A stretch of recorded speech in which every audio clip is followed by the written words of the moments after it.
Microsoft co-founder had a similar message during a meeting with President Yoon. Seoul and Washington conduct preliminary combined drills aimed at crisis management. This comes ahead of next week's Ulchi Freedom Shield joint military training.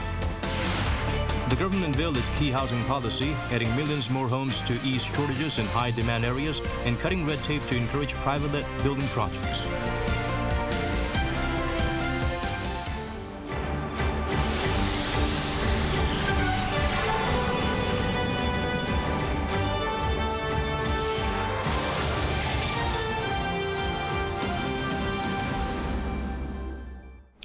Hello, welcome to our newscast. I'm Daniel Che. Let's begin with the top story at this hour. Bill Gates held a meeting with President Yoon Suk-yeol and delivered a speech at Korea's National Assembly. The Microsoft co-founder acknowledged great strides South Korea has made and called on the country to become a leader in resolving health issues. Kim Bo-kyung starts us off. President Yoon Suk-yeol and Microsoft's co-founder Bill Gates on Tuesday sat down to discuss ways to strengthen ties between the Bill and Melinda Gates Foundation and South Korea.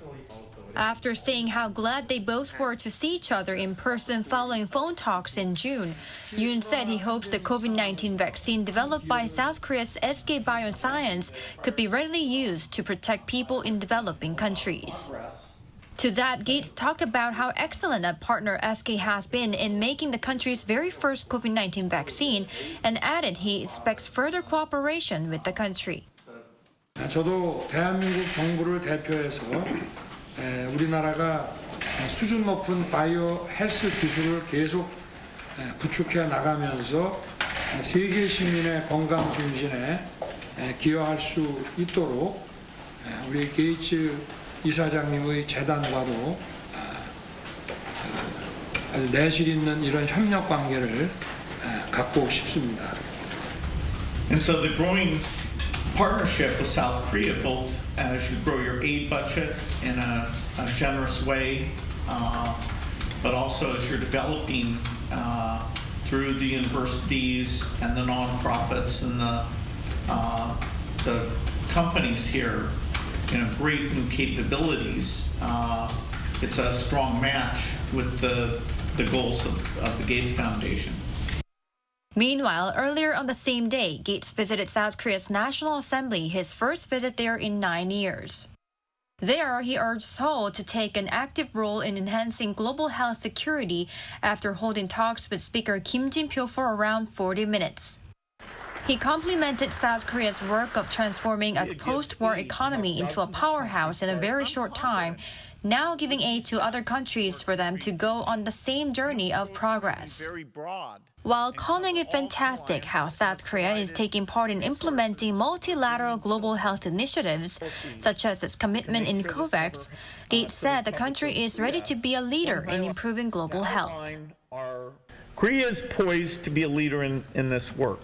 Not only as you raise your aid generosity to match being one of the top 10 in the world, you also have particular strengths: incredible vaccine manufacturing, incredible diagnostic manufacturing, R&D capabilities, diagnostic capabilities.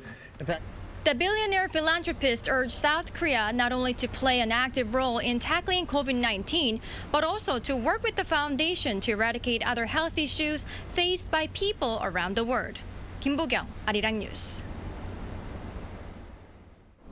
Next week, South Korea and the U.S. will begin the biggest combined military exercise involving field maneuvers. Ahead of that, the allies are conducting preliminary drills with a focus on scenarios that could precede a possible war. Bae Eun-ji fills us in. Ahead of the summertime combined training between Seoul and Washington, the allies on Tuesday kicked off their crisis management drills. The preliminary drills will last for 4 days and aim to practice how to respond to potential pre-war crisis scenarios caused by North Korean provocations. They will also practice ways to integrate diplomatic and military measures to avoid an actual war. Once the preliminary drills are completed, the allies will hold their Ulchi Freedom Shield combined exercise from August 22nd to September 1st. It'll be the first fully fledged joint drill in 4 years, after the two countries canceled some and scaled down others to computer simulations in recent years to enhance diplomacy with Pyongyang and because of the pandemic. By doing so, the South Korean military aims to strengthen the alliance with the U.S. and enhance combined defense readiness.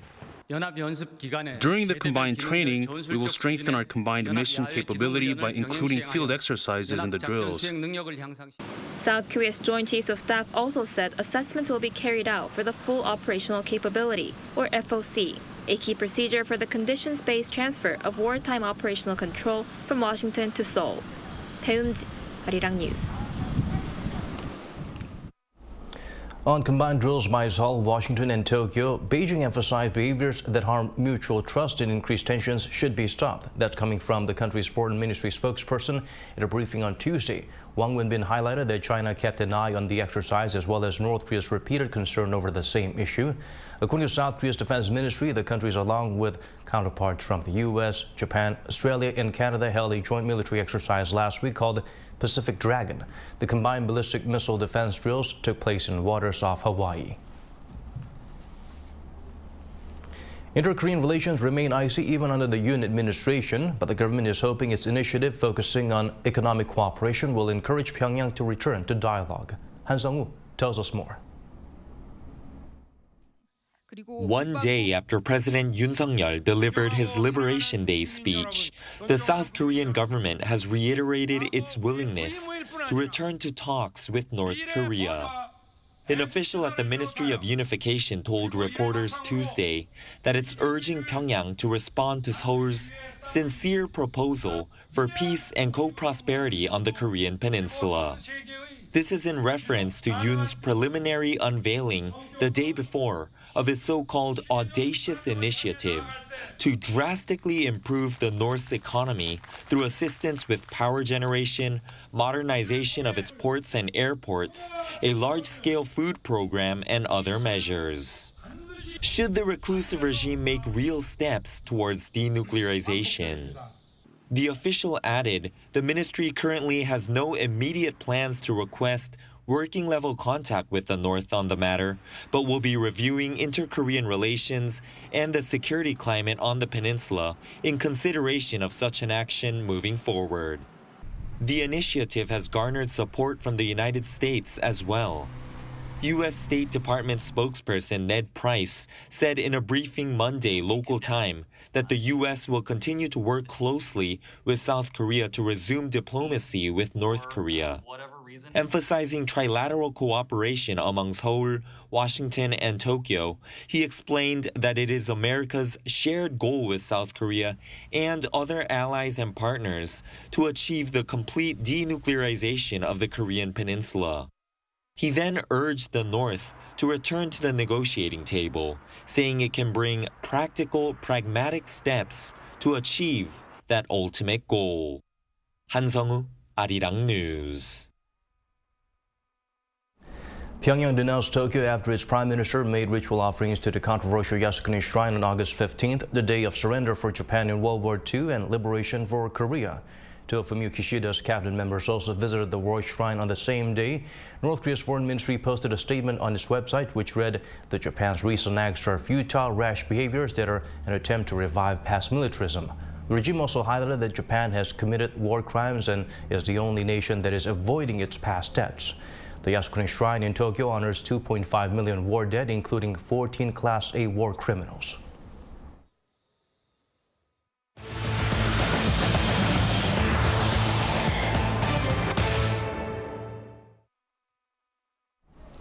To stabilize the real estate market and provide more homes, the government unveils supply plans. Through active reconstruction and easing regulations, more high-quality houses can be supplied in high-demand regions, including the capital. Jung provides a glimpse of what to expect. The Yoon Suk-yeol administration's first package of measures to address housing supply crisis focuses on keeping one of the key pledges made by President Yoon. Over a period of 5 years starting next January, the government plans to supply around 2.7 million homes nationwide. Around 1.6 million houses will be supplied in the capital region, with 500,000 in Seoul. Finance Minister Chu Kyung-ho, during a ministerial meeting on the property market Tuesday, said houses will be supplied in high-demand areas like Seoul and its surrounding regions. First, there will be reforms to allow more opportunities for people to buy houses in highly preferred regions. There'll also be gradual reforms to unreasonable systems of reconstruction and redevelopment to supply more homes in urban areas. By easing regulations, roughly 520,000 houses will be supplied by reconstructing old buildings and redeveloping rundown areas. And some 1.3 million houses will be supplied through private-led projects, which will allow buildings to have a floor area ratio up to 500%. This will allow developers to construct taller buildings with more housing units. The government plans to build so-called compact cities, which are within 1 kilometer from subway or railway stations. The nation's land minister said it's important to supply quality houses in order to stabilize the runaway property market. The plan not only goes beyond providing a hands-on housing supply plan, but also encompasses improving housing quality and living environment and housing welfare for socially vulnerable people. He added that the ministry will work to resolve housing problems prone to disasters, as several people living in semi-underground houses died due to the recent heavy rain in the country. The government plans to buy those units and reconstruct them or turn them into community facilities. Also, to get more people on the property ladder, the government will provide some 500,000 new homes to newlyweds, young adults, and first-time buyers at levels below 70% of the market price. Those eligible will be able to get a long-term mortgage of up to 40 years at low interest rates. The government plans to come up with a more comprehensive housing policy for young adults in September, with a revision to the law expected to be made within the first half of next year. 엄지영, Arirang News. The nation's prime minister ordered officials to devise a new disaster response system to deal with climate change, which is widely believed to have contributed to last week's floods. At Tuesday's cabinet meeting, Han Duk-soo emphasized existing measures are no longer effective. He asked officials to strengthen safety standards in response to climate change to better deal with major disasters in the future. The PM also ordered a round of nationwide safety inspections to be conducted more thoroughly in order to find and address risk factors in the earliest stages. These inspections will be conducted through October 14th. The People Power Party officially launched its emergency leadership system tasked with resolving internal divisions and restoring public trust. But whether things will go smoothly will largely depend on what the court decides on an injunction filed by the ruling bloc's chairman, who automatically lost his post. Yoon explains further. The ruling People Power Party will now be seeking a major makeover following weeks of internal turmoil, having completed the formation and approval of its emergency leadership on Tuesday. The Emergency Response Committee is officially launched. As of now, the interim leader takes over the full authority of chairman. That means Chairman Lee Jun-suk, who suspended over a sexual robbery allegation, automatically loses his post. Taking his position will be interim leader Chu Ho-young, who will be joined by 6 members who come from a variety of backgrounds. 2 more, the full leader and policy chief, who are actually part of the previous leadership. All interim leaderships in the past included a floor leader and head of policy committee for smooth communication with the party lawmakers. Some members reportedly called for excluding full leader Kwon Song-dong, who's largely responsible for prompting initial calls for emergency leadership after he was caught up in a recent controversy surrounding messages exchanged with President Yoon Suk-yeol backbiting Chairman Lee. This led to dipping approval ratings for both the party and the president. But an overwhelming majority voted in favor of him staying. Taking to social media, the full leader vowed to take over the role in a humble manner. This allows the PPP to launch its emergency leadership before its self-declared deadline of Wednesday. That will mark 100 days since the start of the Yoon Suk-yeol administration, a milestone before which the party wanted to resolve its internal issues. However, Wednesday is also when the new leadership could face a potential roadblock. That's because the first hearing is set to take place regarding a court injunction filed by Chairman Lee Jun-suk in an attempt to block the launch. The decision could come out as early as Wednesday. The party so far remains confident in pushing ahead with its plan. Yoon, Arirang News. President Yoon Suk-yeol marks his first 100 days in office under the cloud of low approval ratings. But how good of a barometer are such figures when it comes to judging a leader's success At this point, Moon Kyung provides a deeper analysis with the first of a two-part coverage. Ever since Franklin D. Roosevelt coined the term in the 1930s, the first 100 days in office have become a yardstick in measuring the achievements of presidents and political leaders around the world. But how effective is the 100-day mark in judging a president's success? First 100 days is just a tiny fraction of a 5-year South Korean presidential or 4-year U.S. presidential term. But the idea that a lot can be achieved in a short period originated long before U.S. President Roosevelt. So help me God. Exiled French Emperor Napoleon Bonaparte's escape from the island of Elba in 1815, return to power in Paris, and subsequent defeat of the Battle of Waterloo, all in under 4 months, is known as Le 100 Jours. However, it wasn't until the 20th century when FDR was elected as President of the United States that the term became a political catchphrase. Roosevelt was elected at a time when the country faced severe challenges during the Great Depression. The urgent economic situation allowed FDR to achieve a remarkable amount in the first 100 days of his presidency, managing to pass a record 76 bills into law. He also coined the term fireside chat by speaking directly to the public through a radio broadcast. I want to tell you what has been done in the last few days and why it was done and what the next steps are going to be. Roosevelt's leadership style, along with the extraordinary speed of reform, cemented his popularity, setting the 100-day benchmark by which all future presidents would be measured. But what about South Korean presidents?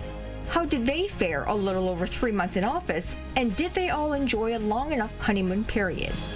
대통령으로서의 직책을 성실히 수행할 것을 국민 앞에 엄숙히 선서합니다. Kim Young-sam, the first civilian to hold the office in over 30 years, enjoyed an 80% approval rating 100 days into his single 5-year term. His successor Kim Dae-jung got elected at the height of the economic crisis in December 1997 and faced the formidable challenges of economic reform and democratic consolidation as he entered office in 1998. 우리 모두는 지금 땀과 눈물과 고통을 요구하고 있습니다. 오늘의 어려움 속에서 국민 여러분께서는 놀라운 욕심과 계획을 발휘하셨습니다. 국민 여러분은 나라의 위기를 극복하기 위해 금모으기에 나섰습니다. 이미 20억 달러가 넘는 금을 모아주셨습니다. 100 days later, Kim Dae-jung's job approval also stood at a relatively high 62%. Even though politics around the world has seen significant changes since FDR, political analysts argue that the first 100 days is still a presidential honeymoon during which they wield extra influence. However, the honeymoon period can be short, as was the case for South Korea's 17th president, Lee Myung-bak. He saw his ratings plunge to 21% a little over 3 months into his term, the lowest for any South Korean presidents at the 100th day mark. Rare. You know, the Lee Myung-bak protest, which was about the import of U.S. beef and concerns about mad cow disease, had about 100,000 people in the streets, and his approval rates fell to about 21%. Lee's ratings, however, saw a rebound in the following year and a half to reach 47% at the end of his second year in office. The first 100 days may be an effective political campaign slogan, but is it a benchmark that matters? It's an early indicator of whether or not the presidency is on the right track. And I think that normally in cases where there is an indication that things may not be going well, it's an opportunity for a course correction. And so in that respect, I think that this reflection of 100 days, of course, it's a little bit of a false measure because the 100-day period is only how well you get out of the starting block. But it's a 5-year race. It's not a 100-day race.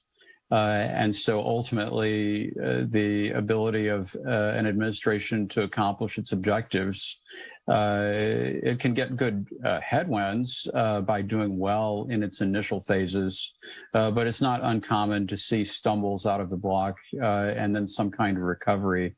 Certainly, we've seen that in the United States fairly regularly.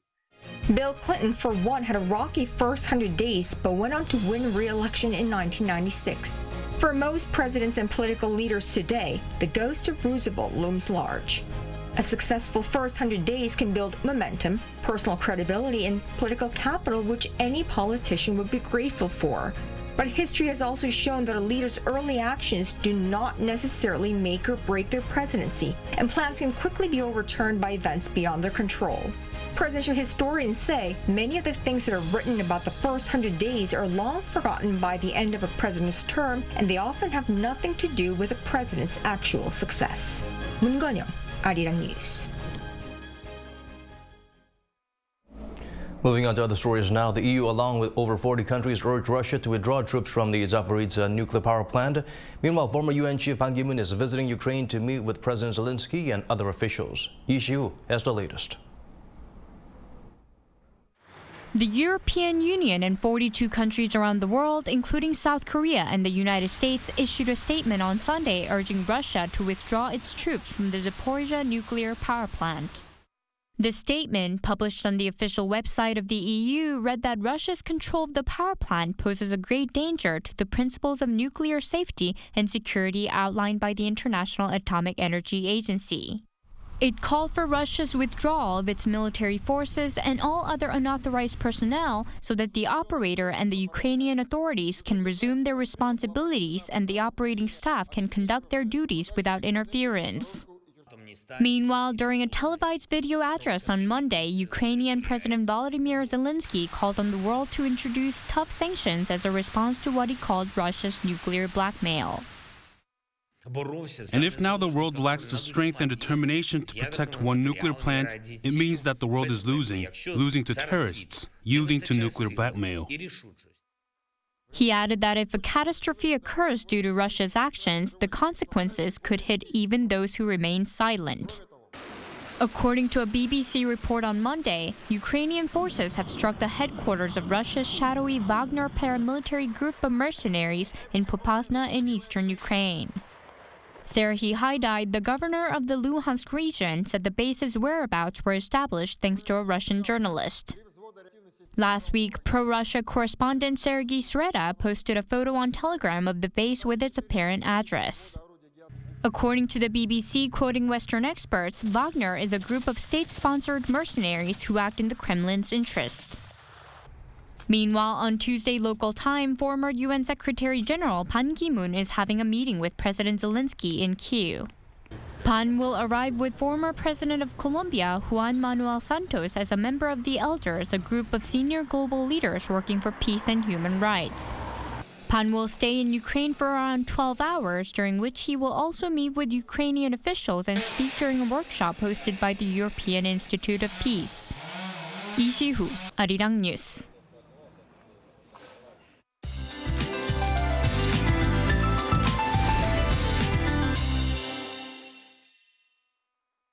Stuffy and hot conditions will prevail again across the Seoul metropolitan area.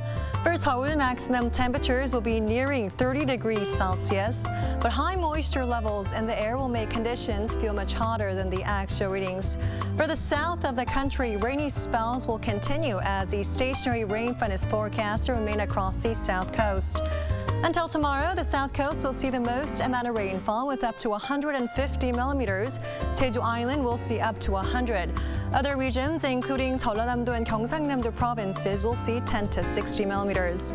Although some regions are not seeing rain, the ground is still very saturated from the previous showers. For Gyeongsang-nam-do province and Busan, the landslide warning has been raised to category alert. Please take extra precautions. Morning lows will be about 1 to 3 degrees lower than today. Seoul and Chuncheon will be kicking off at 22 degrees. Daily highs in Seoul and Gwangju will reach 30, Daejeon 31. Gyeongju will be hitting 29 degrees. This weekend, another round of nationwide rain is in the forecast. That's all for now, and here are the weather conditions around the world.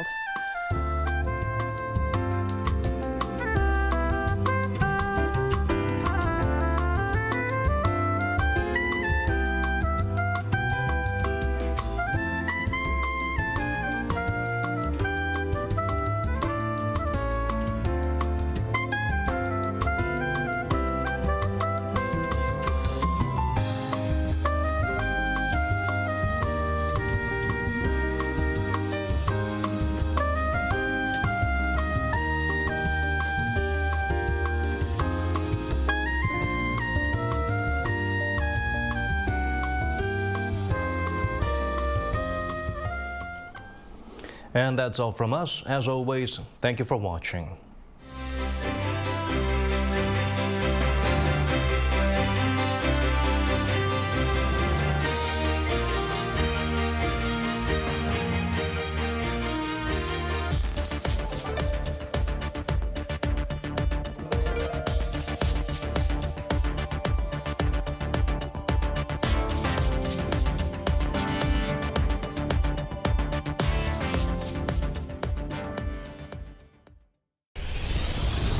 The stage of global urban diplomacy will be Daejeon.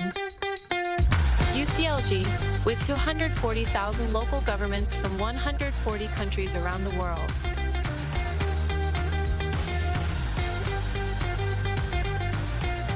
No matter what you imagine,